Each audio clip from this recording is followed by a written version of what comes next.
Today, we're going to talk about why your magic fails. There's a frustration I hear again and again from witches at every stage of their path.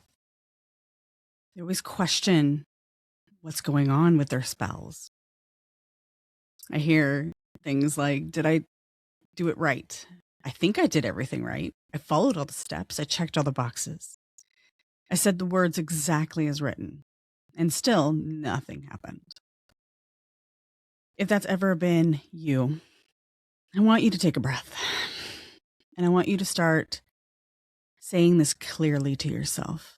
Your magic is not broken, and you did not fail. And with that, I do want to suggest something. And this might feel a bit uncomfortable, at least at first. So sit with it. What if the reason your spells are fizzling, they're not working, has nothing to do with your ingredients, the moon phase, the wording, and has everything to do with how you showed up, how present you were inside of yourself with the words, with the ingredients, with the practice itself? There's a line I'm sure we're all very familiar with from Shakespeare that has been echoing in my mind lately, especially when I hear my students come to me with their frustrations about spell work. And that line is, all the world is a stage and all the men and women are players. When this happens, I keep wondering, what happens when our witchcraft becomes that stage?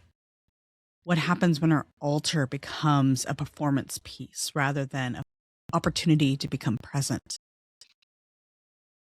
And when we're doing magic, but not truly embodying it, what happens then?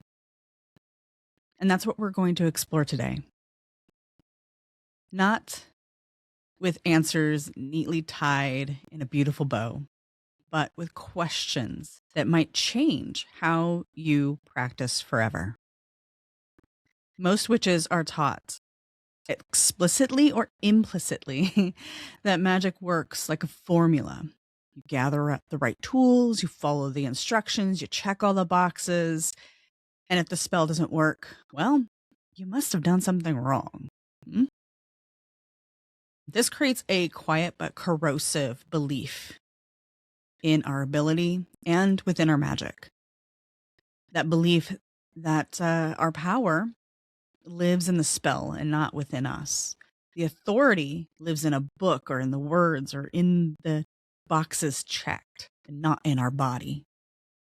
That success is about accuracy and not alignment. And so witches try harder. I know I have. They add more steps. They add more ingredients, more candles, more layers, more sigils, more complexity. But here's a truth that most witches and spell books fail to say aloud.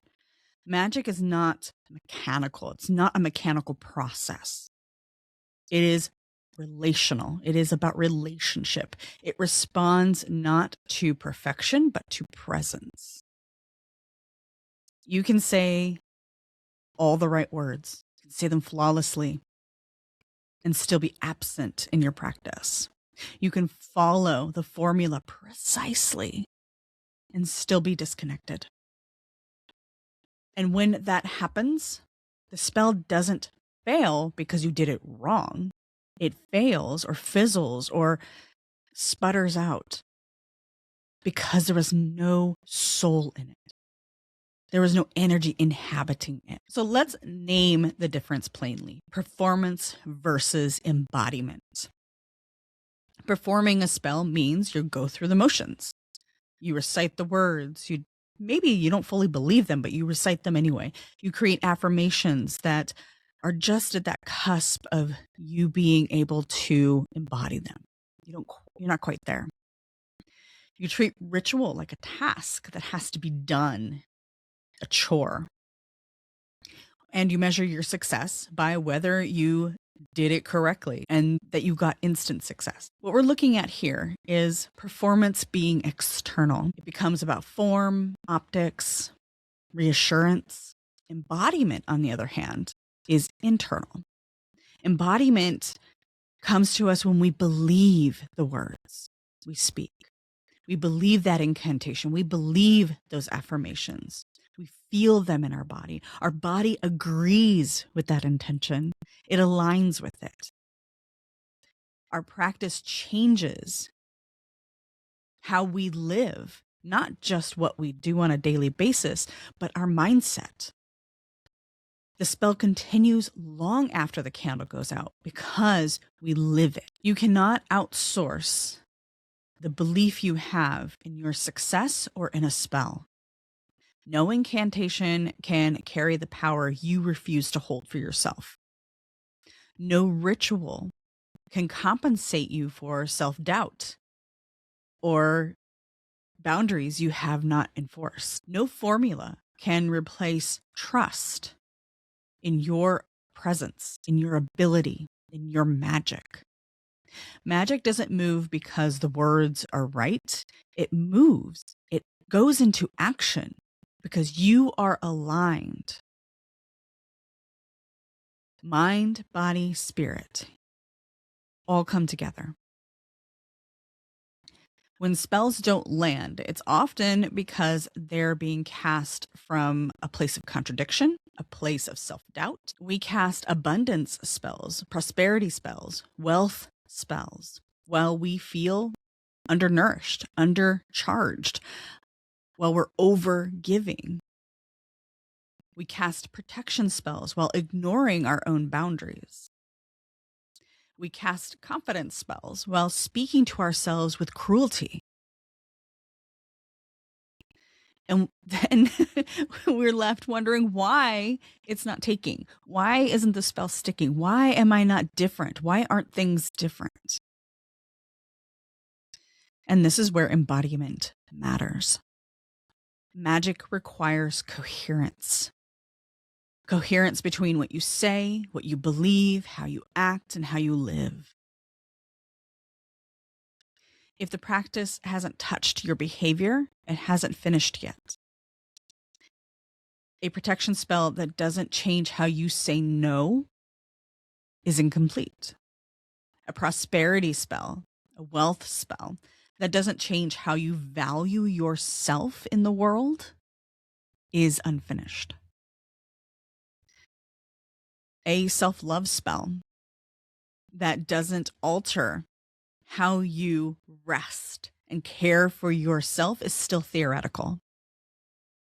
Magic doesn't want you to perform. It wants you to live.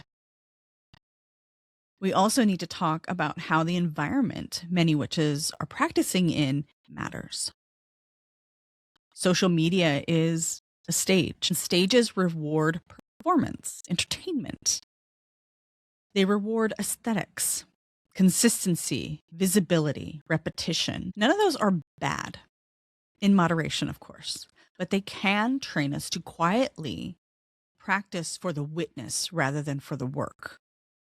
It's an outward expression rather than an internalized motivation. A beautifully filmed ritual is not more powerful than a quiet, messy one done with honesty behind the scenes. A viral affirmation doesn't carry more charge than a whispered truth you actually believe. So ask yourself, would I still do this practice if no one was watching? If no one could see what I was doing? Is this spell being cast for me or is it for show? Am I going through the motions or am I embodying this practice?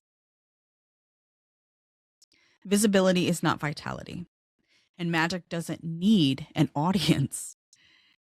It doesn't need perfection. It needs you to be present. And here's the part that no one seems to say out loud.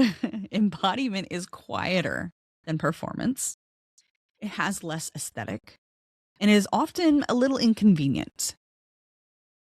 It shows up when the boundaries are enforced, when you allow yourself to rest, when you speak your truth, when you charge what you're worth, when you value your time and don't give it away freely, when you finally end the patterns that deplete you, that strangle out your energy.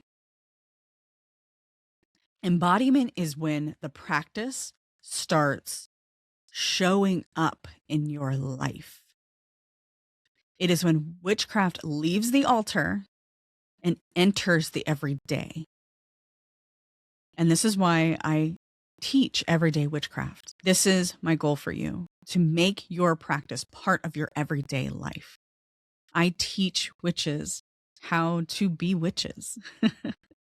And yes, this takes time. It takes honesty. It takes a lot of letting go of that fantasy that this one spell, this one word, this one incantation, this one action will fix the deeper problem. As we come to a close, I want to leave you with questions, not instructions, no demands. I want you to just sit, take out your journal, take out your pen, and sit with these questions when you have a chance, when you can fully embody the questions and the answers that come. So here's question 1. When in your practice are you performing instead of inhabiting? What words do you speak in ritual that your body doesn't feel or believe yet? What would happen if you embodied one practice fully instead of collecting many? If you stepped off that stage, what would remain? There's no failure here, only awareness. Awareness is always the beginning of real magic. You were never meant to perform your power. You were meant to live it, to embody it.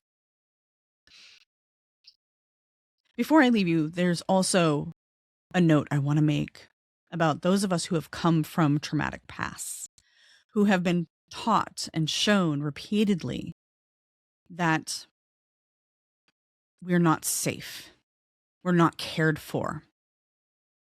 This can be really difficult when we come into spell work and manifestation, because we've only been shown the betrayal. We have only been shown the lack.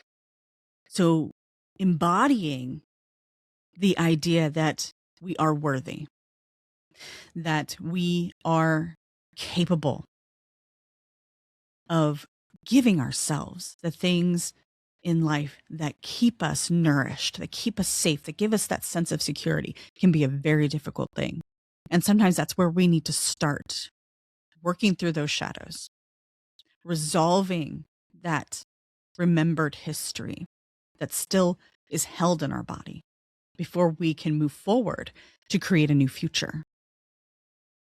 And shadow work is a difficult thing. This is why I guide many students through it, because it should not be walked alone. You should have support. And when we work on ourselves deeply, our performance is no longer a show. What we do becomes embodied. And if any part of this episode stirred something uncomfortable in you or familiar, I want you to know this. You don't need more spells. You don't need more rituals. You don't need to try again. And you certainly don't need these memorized, check all the boxes formulas. What most witches actually are missing is structure that builds on embodiment, not just information, not just going through the motions. So if you're interested in a more cohesive, guided approach to your practice, I invite you to join me in the Rebel Mystic Coven, where I teach classes twice a month. Or you can join the Witchcraft Skill Trees. This is not a replacement for your intuition. It's not rigid guided rules. It is about proficiency. It's something that I have built around a simple truth. Magic becomes powerful when it is practiced slowly, intentionally, and in relationship with what aligns with you. So check out my website, leandrawitchwood.com, and I look forward to seeing you in the next episode. Blessed be.